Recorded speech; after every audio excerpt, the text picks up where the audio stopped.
quiero compartir con vosotros el capítulo 5 de Santiago. Básicamente lo voy a dividir en dos partes. La primera parte voy a enfatizar la importancia de la justicia social en la Biblia y en las Escrituras.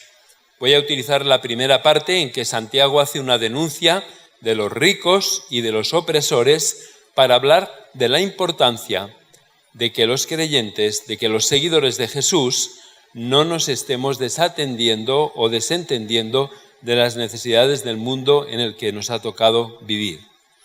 La segunda parte que voy a compartir con vosotros tiene que ver acerca de la importancia, y esto os puede chocar, de que nos confesemos los pecados los unos a los otros. Así que estas van a ser las dos cosas que voy a compartir en esta tarde. La importancia de la justicia social y la segunda, la importancia de confesarnos nuestros pecados los unos a los otros. Dejadme que en primer lugar lea para vosotros el pasaje que tiene que ver con la justicia social. Es Santiago, capítulo 5, empezando en el versículo 1. Dice: vosotros, los ricos, llorad y gemid a la vista de las calamidades que se os van a echar encima. Vuestra riqueza está podrida, vuestros vestidos apolillados, hasta vuestro oro y vuestra plata están siendo presas del óxido, que testimoniará contra vosotros y devorará vuestros cuerpos como fuego. ¿Para qué amontonáis riquezas ahora que el tiempo se acaba? Mirad, el salario defraudado a los jornaleros que cosecharon vuestros campos está clamando, y sus clamores han llegado a los oídos del Señor del universo. Habéis vivido una vida de lujo en la tierra, entregados al placer. Con ello habéis engordado para el día de la matanza. Habéis condenado y asesinado al inocente, que ya no os opone resistencia. Es un pasaje muy profético. Este pasaje que Santiago está escribiendo lo hubiéramos podido sacar y poner en cualquiera de los profetas menores o incluso de los profetas mayores de la Biblia. Es una denuncia contra la injusticia, contra el rico que oprime al pobre y que se aprovecha del pobre en beneficio propio.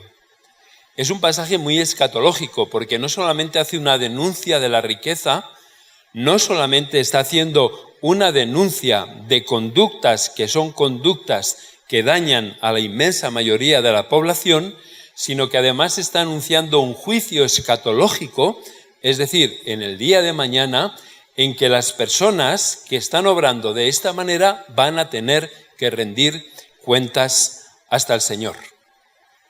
Realmente Santiago les envía un mensaje muy claro a los ricos. Les dice: llorad y gemid, vuestra riqueza está podrida, vuestra ropa está apolillada, vuestro oro y vuestra plata está oxidada.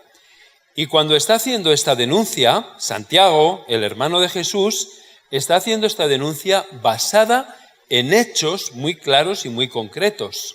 Les está diciendo a los ricos: vosotros estáis explotando laboralmente a las personas. Dice, estáis reteniendo el salario que ellos merecen. Y además dice, estáis condenando injustamente al pobre.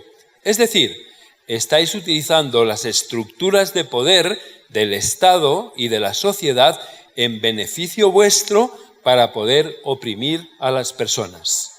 Santiago está construyendo un caso, y está construyendo el caso con evidencias muy claras y con evidencias muy específicas. Pero él dice que Dios no es indiferente a toda esta situación. Dios no es indiferente al pobre que está oprimido. Dios no es indiferente a la acumulación de riqueza.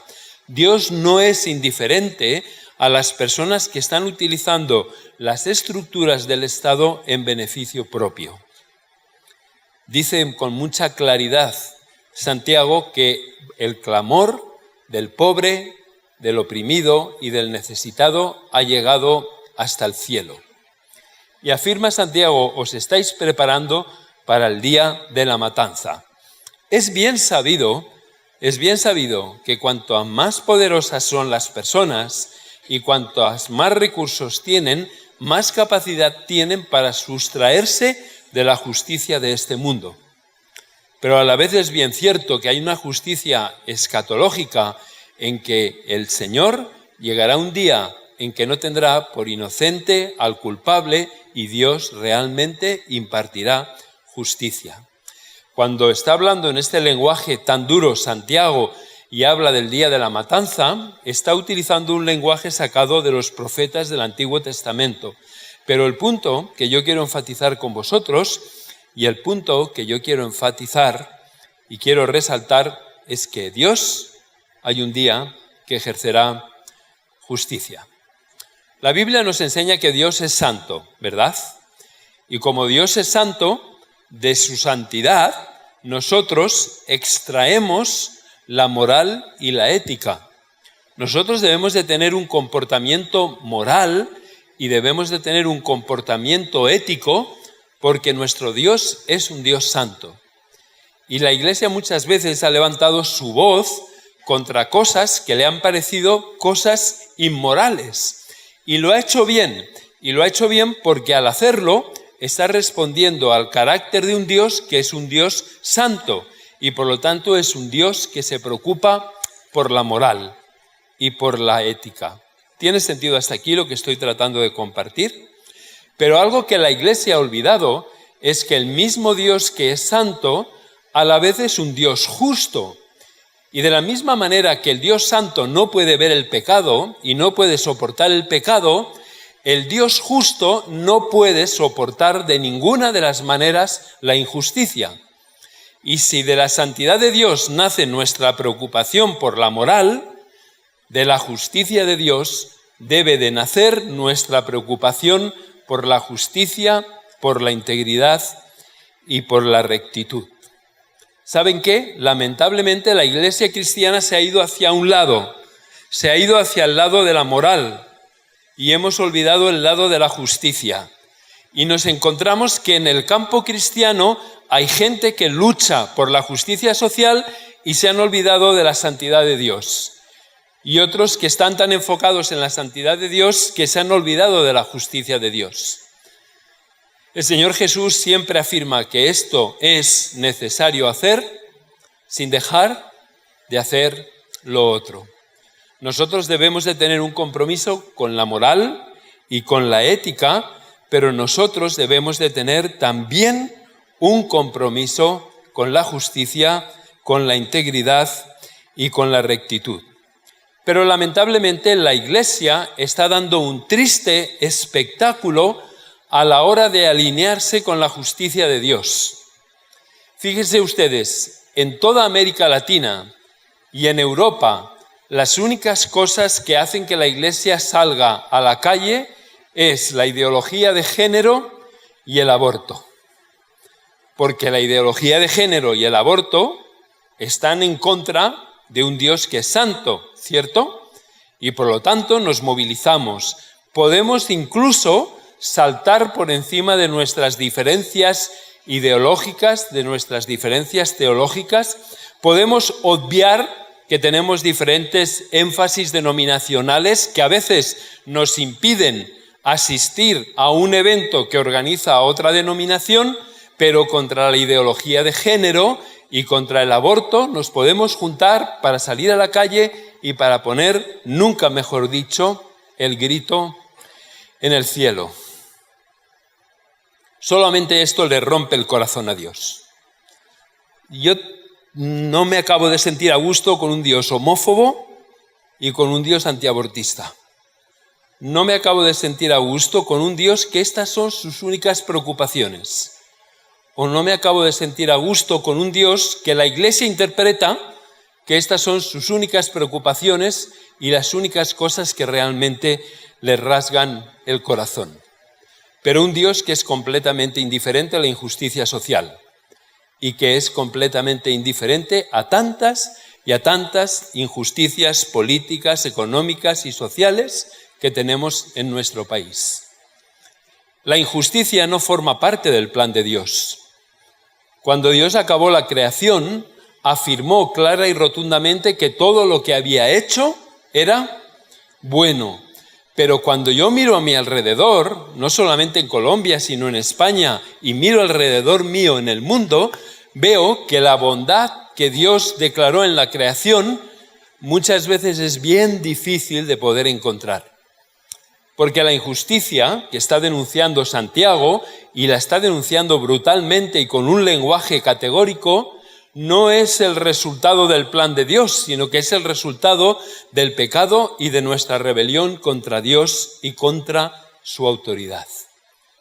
Nos dice 1 Juan capítulo 3, versículo 8, para esto vino el Hijo de Dios. El Hijo de Dios vino para deshacer las obras del maligno. Y creo que todo esto que vemos a nuestro alrededor cuando miramos al mundo forma parte de las obras del maligno. Y para eso vino Jesús, para deshacer las obras del maligno. Honestamente, yo creo que un seguidor de Jesús no puede permanecer de ninguna de las maneras indiferente ante la injusticia de cualquier tipo que sea. Un seguidor de Jesús no puede estar única y exclusivamente preocupado por la moral y por la santidad y olvidar la justicia y olvidar la integridad. Y déjenme que se lo explique. ¿Cuántos de ustedes saben de memoria la oración que Jesús nos enseñó y que conocemos como el Padre Nuestro? ¿Pueden levantar la mano? ¡Qué bueno! Es vergonzoso no conocer esta oración. Porque el Señor Jesús nos dijo, y ustedes, cuando oren, orarán así. Pero déjenme que les explique un poco la oración del Padre Nuestro. Jesús dice, Padre Nuestro, que estás en los cielos, santificado sea tu nombre.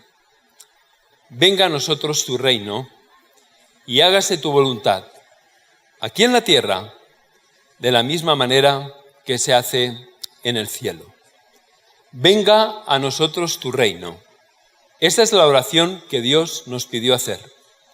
Cada día, a las 4 de la tarde, mi alarma, la alarma de mi reloj o de mi celular, suena. Y cada día a las 4 de la tarde yo me pongo a orar la oración del Padre Nuestro. Y le pido al Señor, Señor, que tu reino venga a mi país. Señor, que tu reino venga a mi vida. Señor, que tu reino venga a mi familia. Señor, que tu reino venga a mi iglesia. Que tu reino venga a mi ciudad. Que tu voluntad se haga en todos estos ámbitos de la misma manera que se hace en el cielo. Y que yo me pueda unir a ti para que tu reino venga. Que yo me pueda convertir en un constructor de tu reino. Es muy interesante esta pequeña frase. Venga a nosotros tu reino, y luego Jesús lo explica de una manera muy clara. Dice que tu voluntad se haga en la tierra como se hace en el cielo. ¿De acuerdo? ¿Tiene sentido?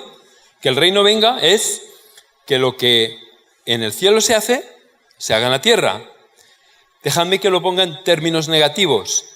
Que nada que no sea permisible en el cielo pueda ser permisible en la tierra. Entonces, dejadme que os haga unas preguntas. ¿El abuso escolar se da en el cielo? ¿Sí o no? ¿Hay ángeles más grandes que abusan de los ángeles chicos? No. Bromas aparte.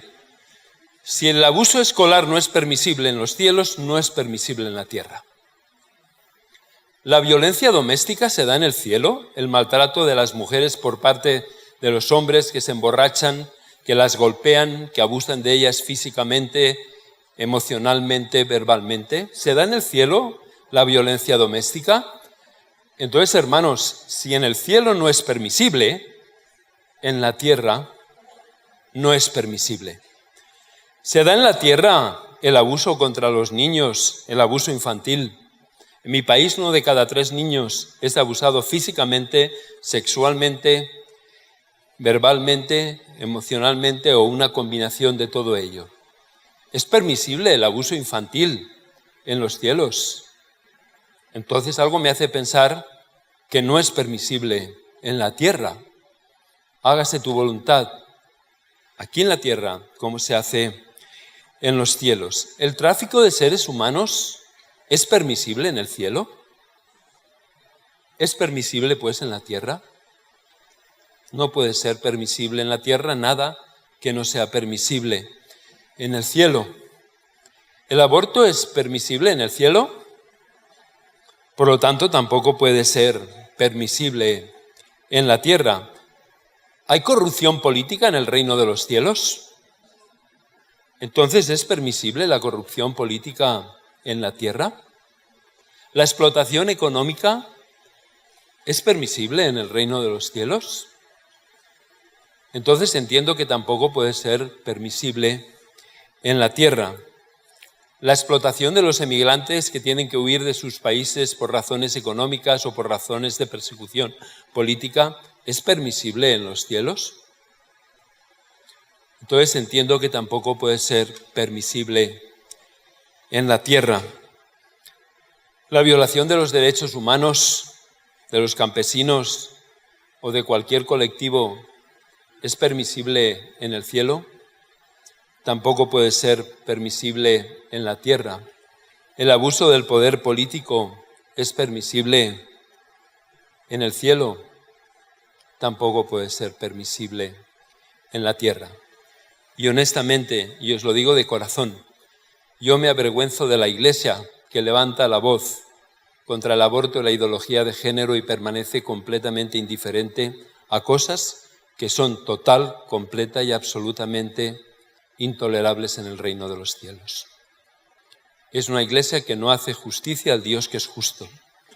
Es una iglesia que ignora que el corazón de Dios no permite ninguna de estas cosas que acabo de compartir con vosotros. Es una iglesia que no merece llevar el título de hijos de un Dios que es un Dios justo y un Dios que quiere implantar en este mundo el reino de los cielos. ¿Me estoy sabiendo explicar con la suficiente claridad? Yo creo que como iglesia del Señor deberíamos de pedirle perdón a Dios y deberíamos de pedirle perdón a la sociedad por no estar siendo fieles al mandato de que el reino de los cielos venga, por no estar construyendo el reino de Dios, por estar permitiendo en esta tierra cosas que son total, completa y absolutamente impermisibles en el reino de los cielos. Y hermanos, no te lo estoy diciendo yo porque sea de izquierdas o porque sea de una teología de la liberación, te lo está diciendo la Escritura. Hágase tu voluntad aquí en la tierra de la misma manera que se hace en el cielo. Y si la Iglesia no es la conciencia social de la sociedad, si no somos la conciencia contra la injusticia, ¿quién lo va a ser? ¿Verdad? Y a veces, como muy bien dice la Escritura, las prostitutas y los publicanos van por delante de vosotros en el reino de los cielos. A veces aquellos que no conocen al Señor, que no tienen una relación personal con Él, que ni siquiera creen en Dios, son los que están de alguna manera construyendo el reino de Dios, porque han entendido que hay cosas en este mundo que no son permisibles de ninguna manera. Y esas cosas responden al corazón de Dios, lo entiendan ellos o no lo entiendan. El libro de Proverbios dice: levanta una voz en favor de aquellos que no tienen voz. A mí me parece bien que la Iglesia salga a la calle en contra de la ideología de género. Lo digo honestamente. Me parece bien que salga a la calle en contra del aborto. Y espero el día en que la Iglesia salga a la calle en contra de la explotación de las mujeres, de la violencia doméstica, del abuso infantil, de la acumulación de poder, de la utilización de las estructuras del Estado en beneficio de unos pocos. El día en que la Iglesia denuncie que esto es incompatible con la construcción del reino de los cielos. Y creo que esta es la primera parte de la que nos está hablando claramente Santiago cuando está haciendo una denuncia contra los ricos. La justicia social es un constante en la Biblia. Me gustaría de una manera muy breve, muy breve, hacer un recorrido por el Nuevo Testamento y por el Antiguo Testamento. En el Antiguo Testamento, Dios proveyó en las leyes mosaicas, toda una serie de principios para proteger a las personas y para impedir la injusticia social. Vosotros sabéis que el extranjero, la viuda y el huérfano eran los símbolos de las personas que eran vulnerables. Y las leyes mosaicas proveían, debido a que Dios las dio, toda una serie de leyes para proteger al extranjero, al huérfano y a la viuda. La gente pobre tenía permitido poder recoger comida en los campos para poderse alimentar. Sabéis que en el año del jubileo las personas que habían perdido sus propiedades tenían el derecho a poderlas recobrar. Sabéis que había una prohibición de la usura y había una prohibición de retener el salario del obrero. Al final del día había que pagarle al salario al obrero, algo que está recuperando Santiago cuando está escribiendo su carta. Y partes de los diezmos que eran entregados a los sacerdotes tenían que ser utilizados para poder atender a las necesidades de los pobres. Los profetas menores especialmente denuncian una y otra vez la injusticia social, denuncian la acumulación de riqueza por parte de los ricos y la indiferencia entre el pobre y el necesitado. Y nos enseñan una y otra vez que Dios, hermanos, no es capitalista y que el capitalismo no es la voluntad de Dios para la humanidad, ¿verdad? La justicia social es la voluntad de Dios para la humanidad. En el Nuevo Testamento vosotros sabéis que la iglesia de Jerusalén tenía una comunidad de bienes. Nos dice que se repartía a cada uno conforme a sus necesidades. En el Nuevo Testamento se nos enseña que nuevamente las viudas, que eran las personas más vulnerables, debían de ser atendidas y debían de ser ministradas. Ustedes saben que hubo conflictos en la iglesia de Jerusalén porque los griegos eran desatendidos en beneficio de los judíos y se tuvo que tomar cartas en el asunto. Vosotros sabéis que las comunidades de la cuenca del Mediterráneo enviaron dinero a Jerusalén para poder satisfacer las necesidades de la iglesia. Lo que trato de deciros es que la justicia social forma parte una y otra vez de lo que la Biblia nos enseña. Y la Biblia va un paso más allá. La Biblia siempre va un paso más allá. Nada de lo que nosotros tenemos nos pertenece. Todo lo que tenemos somos mayordomos de todo lo que Dios nos ha dado. Y Dios te ha dado a ti y Dios me ha dado a mí recursos para que podamos satisfacer las necesidades de otros. Esta es la primera parte que quería compartir con vosotros. Quería compartir con vosotros que cuando Santiago está clamando contra los ricos, está haciendo una defensa de la justicia social.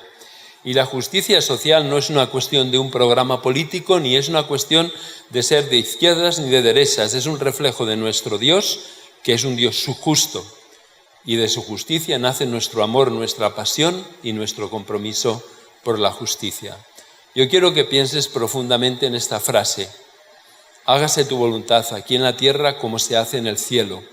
Y cada vez que veas una injusticia, cada vez que veas una situación del tipo de las que hemos mencionado, plantéate si eso es permisible en el cielo. Y plantéate de si no es permisible en el cielo, tú y yo no podemos cerrar los ojos, hacernos los indiferentes y volver la vista hacia otro lado porque no somos de este mundo y porque nuestra ciudadanía está en los cielos. Pero quería compartir con vosotros la segunda parte del pasaje. Y la segunda parte del pasaje es muy amplia y muy rica. Pero solamente quiero compartir con vosotros un versículo. Y quiero compartir este versículo porque creo que este versículo puede ser liberador para muchos de los que estamos aquí. Santiago dice lo siguiente: confesaos vuestros pecados los unos a los otros para que seáis sanados. Lo conocíais, ¿verdad? Confesaos vuestros pecados los unos a los otros para que seáis sanados. Déjame que primero explique lo que no quiero decir, para después explicar lo que quiero decir. Nosotros no somos católicos, y como no somos católicos, no tenemos que ir a un sacerdote para confesarle nuestros pecados y que ese sacerdote nos dé la absolución. No. Nosotros creemos que podemos ir directamente al Señor y, como compartíamos el otro día, Si confesamos nuestros pecados, Dios es fiel y justo para perdonarnos y para limpiarnos de toda maldad. Pero dejadme que os diga una cosa de corazón y me gustaría que tú pienses en tu propia experiencia personal. Yo creo que hay pecados en nuestras vidas que no van a desaparecer hasta que esos pecados no sean públicamente confesados. Yo me atrevería a decir que muchos, si no todos de los que estamos aquí, arrastramos pecados desde hace años. Pecados que una y otra vez le hemos pedido al Señor, como Pablo le pidió al Señor que le quitara ese aguijón de la carne, y el Señor ha dicho: bástate mi gracia porque mi poder se perfecciona en la debilidad. Yo estoy convencido de que muchos o la mayoría de los que estamos aquí estamos luchando con pecados que de alguna manera se han vuelto muchísimo más fuertes que nosotros. Y honestamente y con lágrimas, tal vez con ayunos, tal vez con oración, tal vez con arrepentimiento una y otra vez le hemos pedido al Señor y le hemos prometido que no lo vamos a volver a hacer, y sin embargo hemos vuelto a caer en ese mismo pecado, y ese pecado parece que nos tiene esclavizados, porque como dice la Escritura, todo aquel que hace pecado, esclavo es del pecado. ¿Y saben ustedes lo que sucede? Que esos pecados que tenemos en nuestra vida, esos pecados que se han hecho fuertes en nuestra vida, esos pecados que han llegado a convertirse de alguna manera en hábitos en nuestra vida, son pecados que nos producen vergüenza. Esta mañana, si algunos de vosotros estabais aquí, yo hablaba acerca de la vergüenza. La vergüenza es la clara conciencia de que yo no soy la persona que debería de ser. Y como siento vergüenza de esos pecados, como no los puedo verbalizar, porque me siento sucio, porque me siento indigno, porque tampoco sé lo que mis hermanos van a pensar o lo que mis hermanos van a decir, si saben esos pecados que están presentes en mi vida, esos pecados yo los vivo en silencio. ¿Y saben ustedes qué? El silencio lo único que hace es alimentar y fortalecer el pecado. Es un círculo vicioso. Tengo el pecado me produce vergüenza, la vergüenza la vivo en silencio, y el silencio lo que hace es alimentar ese mismo pecado. ¿Me estoy sabiendo explicar? ¿Tiene sentido para ustedes lo que estoy tratando de compartir? Entonces, ¿qué es lo que nos está diciendo Santiago? Que esos pecados no van a desaparecer hasta que esos pecados no sean verbalizados y hasta que esos pecados no se los podamos confesar a otros creyentes, y confesándolos, según dice Santiago, vamos a ser sanados. Porque cuando el pecado es verbalizado, cuando el pecado es sacado a la superficie, el pecado, hermanos, pierde una gran cantidad de su poder y de su capacidad para explicarnos. ¿Ustedes saben lo que se debe de hacer cuando hay un exorcismo de un espíritu maligno? ¿Recuerdan lo que hizo Jesús cuando se encontró con el endemoniado gadareno? ¿Qué le pidió? ¿Cuál es tu nombre? Y él dijo: Legión, porque somos muchos. Y el demonio no dice el nombre, porque cuando un demonio dice el nombre es vulnerable.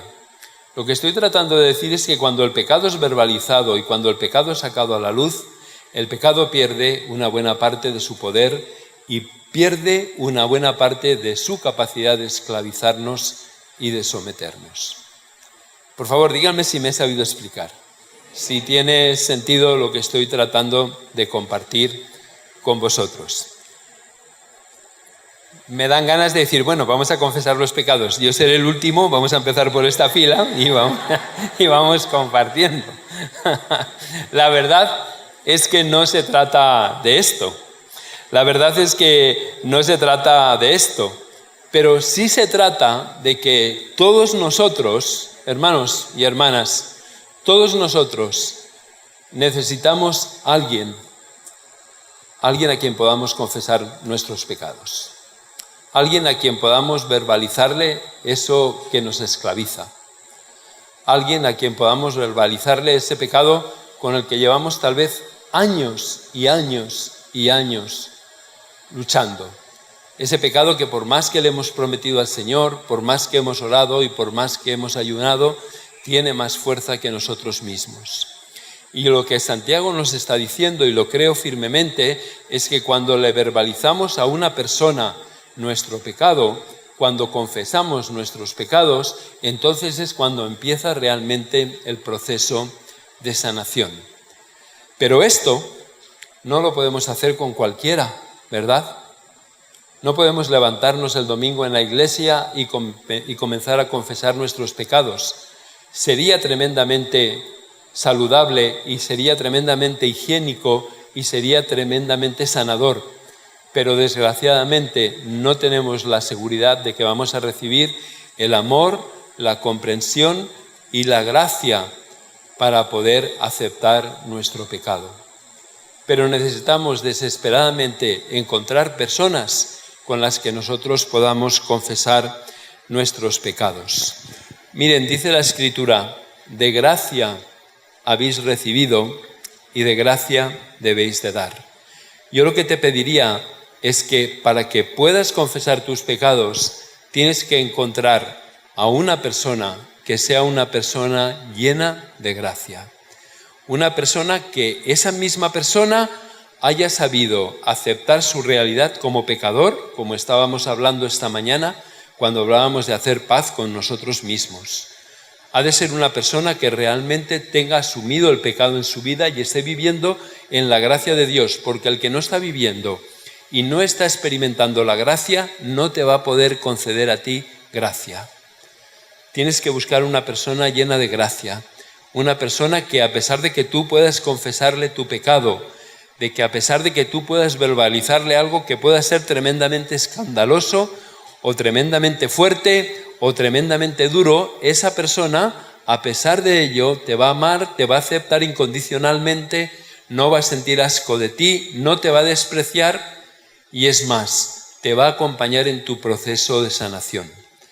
Confesaos vuestros pecados los unos a los otros para que seáis sanados.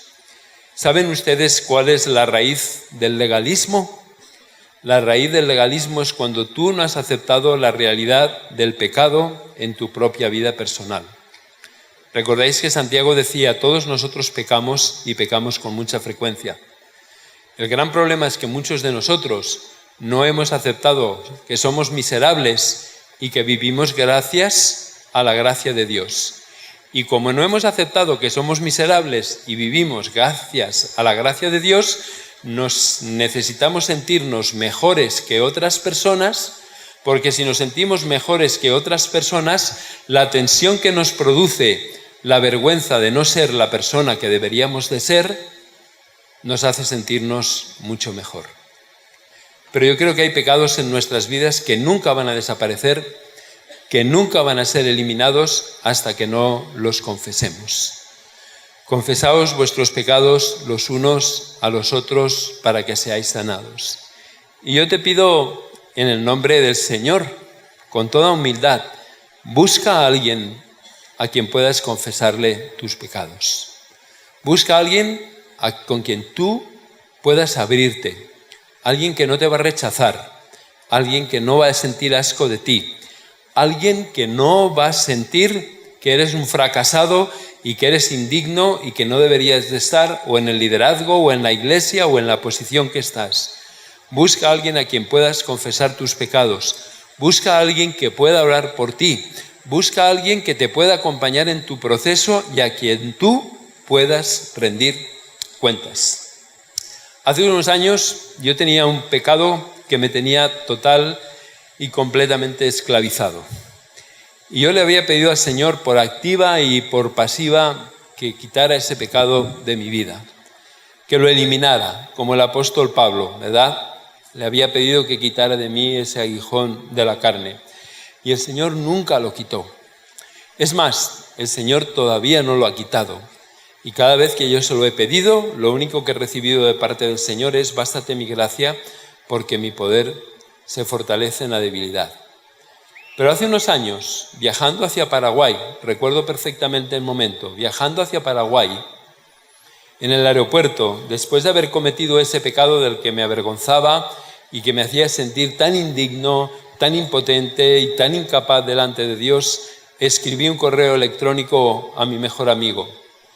Y le dije: Josep, se llama él en catalán, me pasa esto y esto. Necesito verbalizárselo a alguien y necesito que me acompañes y que me ayudes a rendir cuentas contigo en relación a esta situación. Y evidentemente, Josep, cuando se recuperó del shock, ¿verdad?, de haber leído lo que yo le comenté, pero desde entonces y hace años, cuando Josep y yo nos juntamos como mínimo una vez al mes para comer, él siempre me hace la pregunta: ¿cómo estamos con tu problema? Y yo puedo verbalizarle cómo estoy. O puedo escribirle para decirle: Josep, estoy en un momento muy complicado, ora por mí.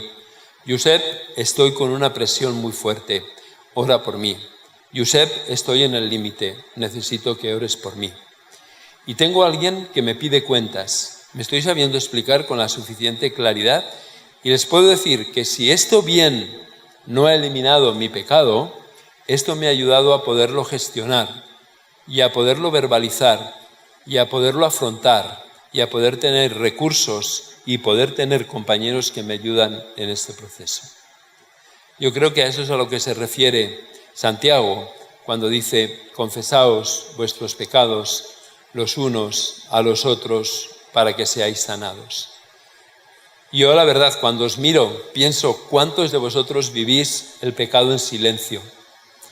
¿Cuántos de vosotros tenéis áreas de pecado de las cuales os avergonzáis? Áreas de pecado, que os hacen sentir indignos, que os hacen sentir sucios, que os hacen sentir que no valís para Dios, que os hacen sentir que cómo es posible que Dios pueda amar a alguien como tú. ¿Y sabes qué? El silencio alimenta al monstruo.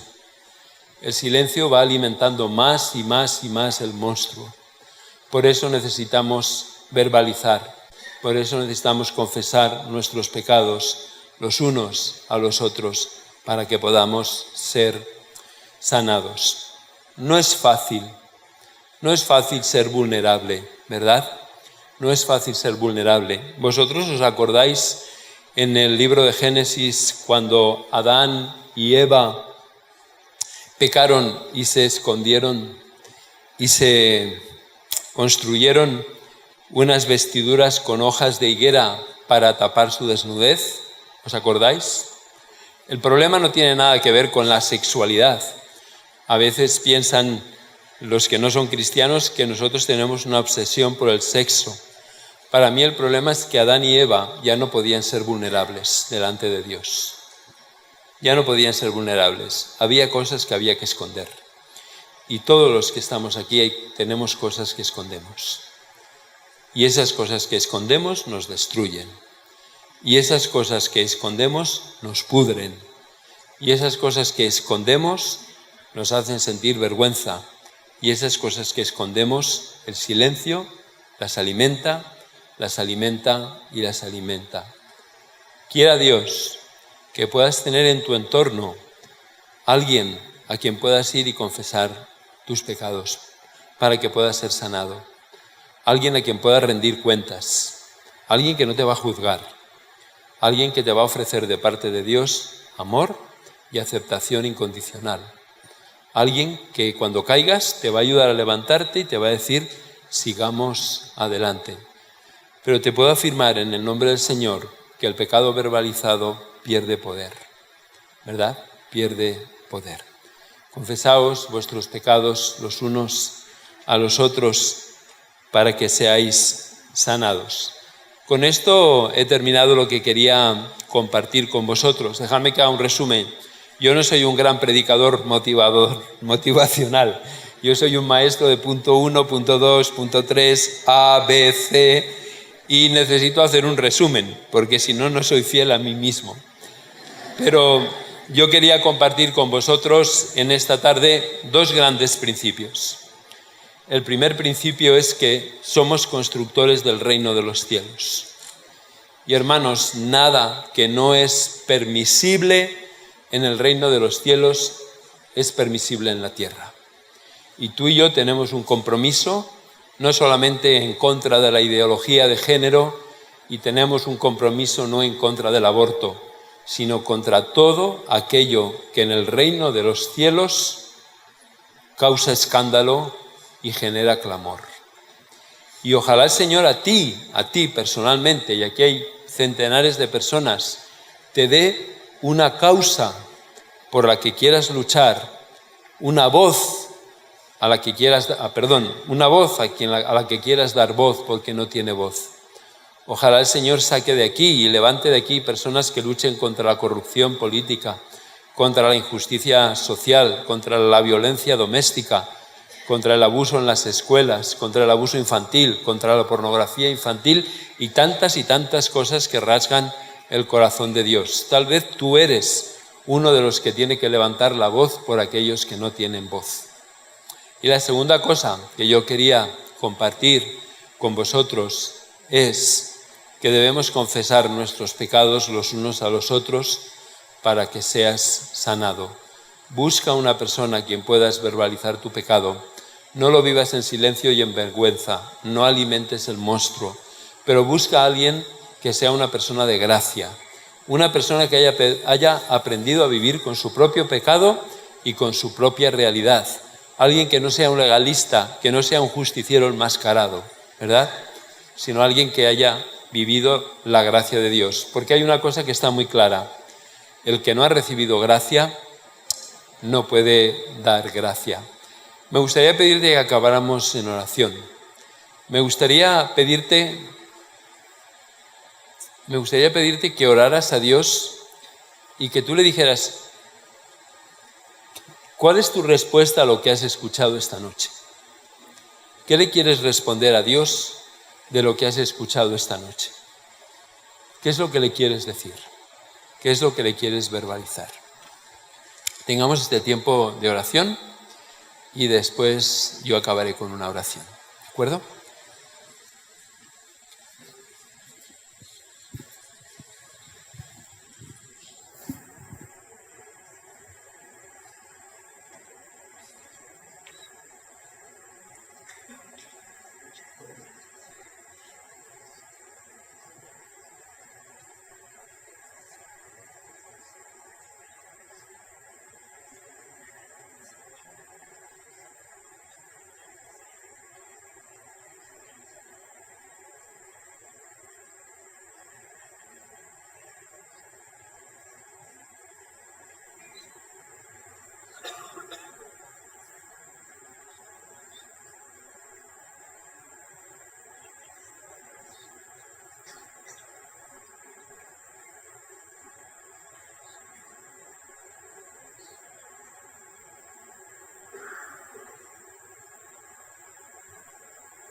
Padre nuestro que estás en los cielos, sea santificado tu nombre, Señor. Que venga a nosotros tu reino y que se haga en esta tierra, en Colombia, en España, en Armenia, tu voluntad, como se hace en los cielos. Danos hoy, Padre, el pan cotidiano. Perdónanos nuestras ofensas, como nosotros perdonamos a los que nos han ofendido, nos han dañado y nos han hecho mal. Y Señor, no nos dejes caer en la tentación y líbranos del maligno, porque tuyo es el reino, tuyo es el poder y tuya es la gloria por los siglos de los siglos. Amén. Les amo, que el Señor les guarde.